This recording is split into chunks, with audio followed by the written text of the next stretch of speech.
Hello viewers, সবাইকে হামিদাস কিচেনে স্বাগতম। সবাই কেমন আছেন? আশা করি যে যেখানে আছেন ভালো আছেন, সুস্থ আছেন। আমি ভালো আছি। আজকে আপনাদেরকে তৈরি করে দেখাচ্ছি খুবই মজাদার ভেন্ডি দিয়ে চিংড়ি মাছ ভুনা রেসিপি। ঢেঁড়স ভাজাও বলে অনেকেই। রেসিপি দেখার শুরুতে অবশ্যই একটা লাইক দিয়ে কন্টিনিউ করে যাবেন। কমেন্ট, শেয়ার, সাবস্ক্রাইব করে পাশে থাকা নোটিফিকেশন বেল আইকনটি অন করে যাবেন। যারা এই কাজটি আগে থেকে করে রেখেছেন তাদেরকে অনেক ধন্যবাদ। চলুন এবার সবাই মিলে মূল রেসিপিটা দেখে আসি। সুপ্রিয় দর্শক, মজাদার ভেন্ডি ভাজা রেসিপিটা তৈরি করার জন্য এখানে আমি ভেন্ডি নিয়েছি 500 গ্রামের মতো, 300 গ্রামের মতো চিংড়ি মাছ নিয়েছি। ভেন্ডিগুলো আমি আস্ত অবস্থায় ধুইয়ে ভালো করে পানি ঝরিয়ে চাকু দিয়ে প্রসেস করে কেটে নিচ্ছি। চিংড়ি মাছগুলো প্রসেস করে কেটে নিচ্ছি। সাথে কি কি উপকরণ অ্যাড করছি তা আপনাদেরকে দেখিয়ে দিচ্ছি।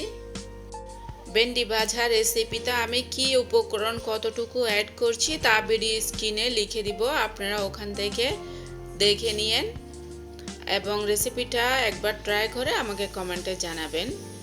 চিংড়ি মাছে আমি অল্প হলুদ আর অল্প লবণ দিয়ে হালকা অফ ক্যামেরাতে মেখে নিচ্ছি।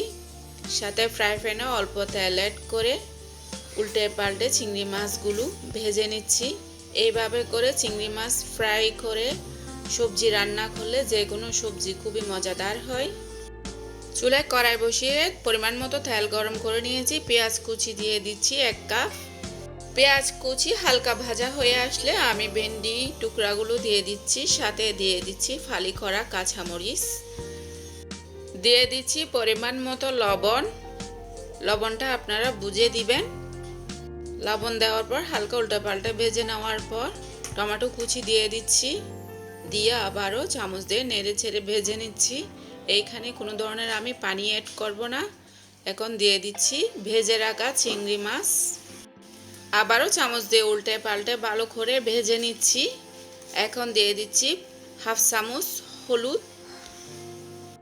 হলুদ অ্যাড করার পর আবার উল্টে পাল্টে ভেজে নিচ্ছি। এখন দিয়ে দিচ্ছি ম্যাজিক মশলা, প্যাকেটে সবটুকু দিয়ে দিচ্ছি। এই মশলাটা যে কোনো সবজিতে দিলে সবজিটা খেতে খুবই মজা হয়।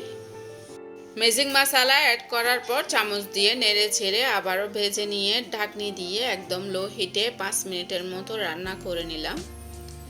ভেন্ডিটা আর চিংড়ি মাছটা প্রায় সিদ্ধ হয়ে এলো। আবারও নেড়ে ছেড়ে ভেজে নিচ্ছি, শুকনো শুকনো করে নেব। ধনেপাতা কুচি অ্যাড করে দিচ্ছি পরিমাণ মতো। আবারও ঢাকনি দিয়ে 2 মিনিটের মতো মিডিয়াম তাপে রান্না করে নিলাম। প্রায় রান্নার শেষের দিকে চুলা অফ করে দিব। বন্ধুরা, ভেন্ডি ভাজা রেসিপিতে কোনো ধরনের ভুল হলে ক্ষমা চোখে দেখবেন। সবাই ভালো থাকবেন, সুস্থ থাকবেন। আপনাদেরকে পরিবেশন করে দেখাচ্ছি কতটা লোভনীয় হয়েছে, কালারটা কত সুন্দর হয়েছে।